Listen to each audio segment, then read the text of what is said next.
Hello, Literacy Connects volunteers. In this installment of e-learning, we'll talk about error correction.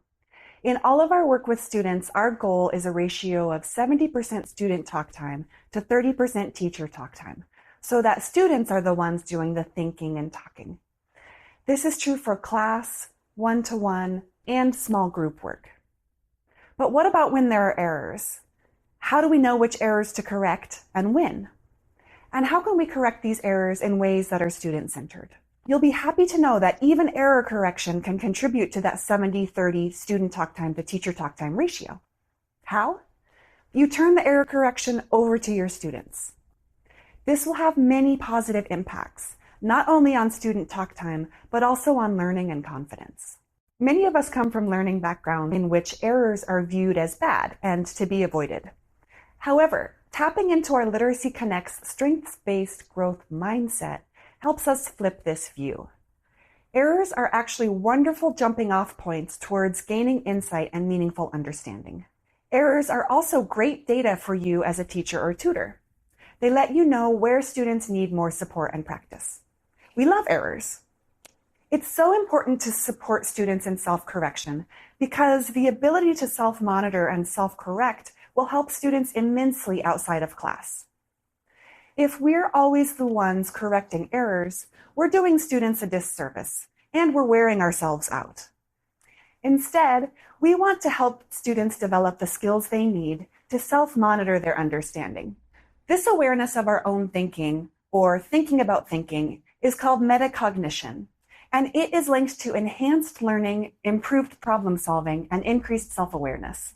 In this video, we'll talk about how you can set students up for success with peer and self-correction, and 2 strategies that can help maximize student talk time and engagement through error correction. For ELA teachers, and those of you who work with speakers of English as an additional language, there will be a special section for you at the end of the video. So let's talk about how you can set students up for success with peer and self-correction.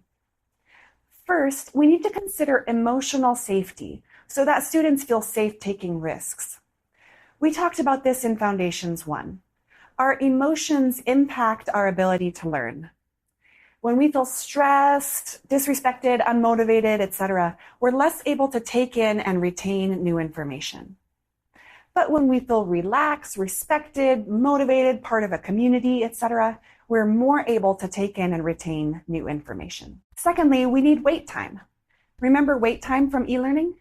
Those vital 3 to 7 seconds of silence after a question? Developing metacognitive awareness is hard cognitive work. Give students time to recognize and correct their errors. We're also connecting with prior knowledge here, which we also talked about in e-learning. We're asking students to connect with what they already know in order to reflect on their errors. Finally, we want to use a variety of input styles to prompt reflection on errors. In the following examples, we'll use audio, visual, and kinesthetic prompts to help students realize their errors. Let's look at an example.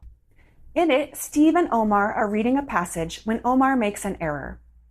Notice how Steve cues Omar that the error happened and supports him in finding it and correcting it. No, there was no big difference. Chuck was old enough to leave and not come back. Okay, Omar, you changed the text there. I think so too. Yeah, why don't you read that again from now there? Chuck thought again about leaving school. He had thought about it many times. No, there was no You changed the text there. Read that again. new NOW. No, there was one big difference. Now that we've talked about how we can establish the conditions that will set students up for success with peer and self-correction, let's talk about some specific strategies. These work in class, one-to-one, and small group settings. First, let's talk about self-correction strategies.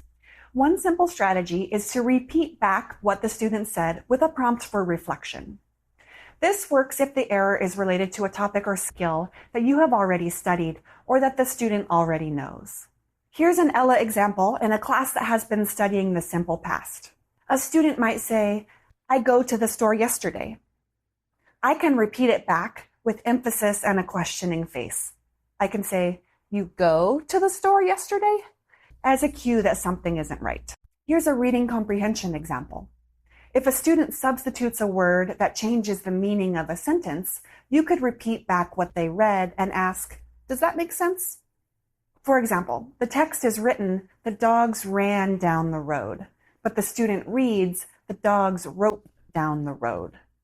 I can ask, does that make sense? To prompt the student to reflect on what they've read. Visual support is another important strategy. Writing out the error can sometimes support student self-correction as well. For example, in a math class, you could ask a student to show their work on a whiteboard and describe the steps they used, and cue reflection with a, does that make sense? At the point of the error. Notice how these strategies support the student in finding the error and correcting it themselves. As we mentioned earlier, this is called metacognition, and it's linked to enhanced learning, improved problem solving, and increased self-awareness. Great. Let's watch an example from a pre-GED math class. Notice how the tutor uses repetition and visual support to address the error and turn it into a learning opportunity. We do 3 divided by 42. 3 divided by 42?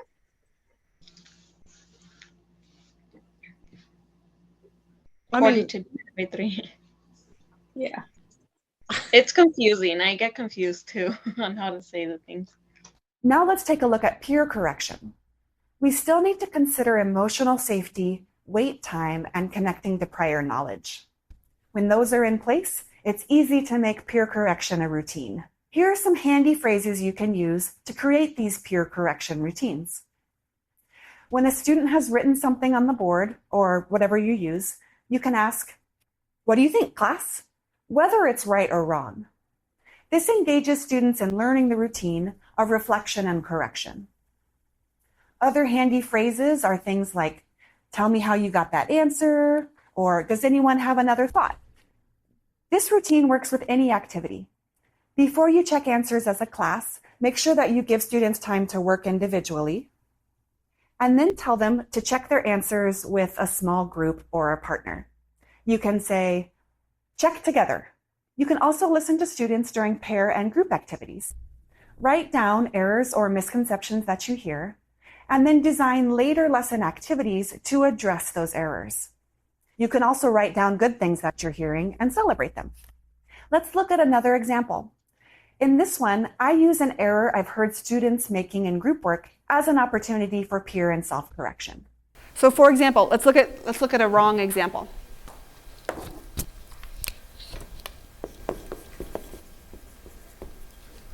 When I looked at your yellow paper, I saw many examples like this.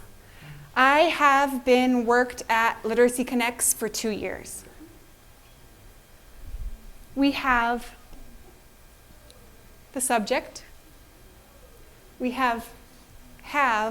What happened here? We got 2 verbs.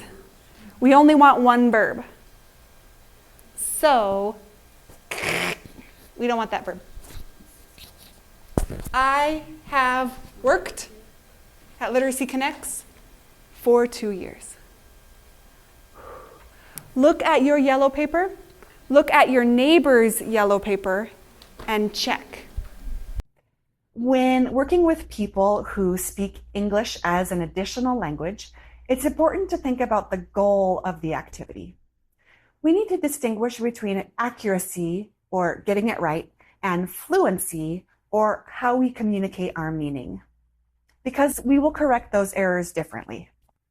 Accuracy activities are ones in which there is a right answer. For example, pronunciation, vocabulary, or grammar. So common activities are things like fill in the blank, drills, matching, etc. And we correct accuracy errors if and only if we have already practiced and studied the correct form. If we haven't studied it yet, we're going to let it go. We also correct the error if it changes the meaning of what the student is trying to say. You might remember my story from Foundations 1 about the student who came to me asking for help with his vowels, when what he meant was his vowels. But We want the students to reflect, find the error, and correct it themselves. This helps them internalize the information. This should be done very closely in time to when the error occurs. Don't interrupt the student if they're speaking, but you can cue the student to reflect on the error immediately after. By contrast, fluency work is miles on the tongue, as Tamara always says. It's about communication of meaning. In fluency activities, we avoid correcting errors in the moment unless the error changes the meaning of what the person is trying to communicate. I can listen and take notes on errors. If everyone is making the same errors, this indicates the need for full class review and practice. But if it's just one student making the error, I can take notes and help them later. It's also super helpful to write common errors on the board and ask the class to correct them. In fluency activities, because they're about communication of meaning, we don't want to interrupt the student while they're speaking. We want to listen, take notes, and address the error later. In conclusion, our Literacy Connects strengths-based growth mindset helps us see errors as useful jumping off points towards insight and meaningful understanding. When we turn the work of error correction over to students, we help them develop the skills they need to self-monitor their understanding. As always, thanks for all you do. Please don't hesitate to reach out with questions or just to say hi. Take care.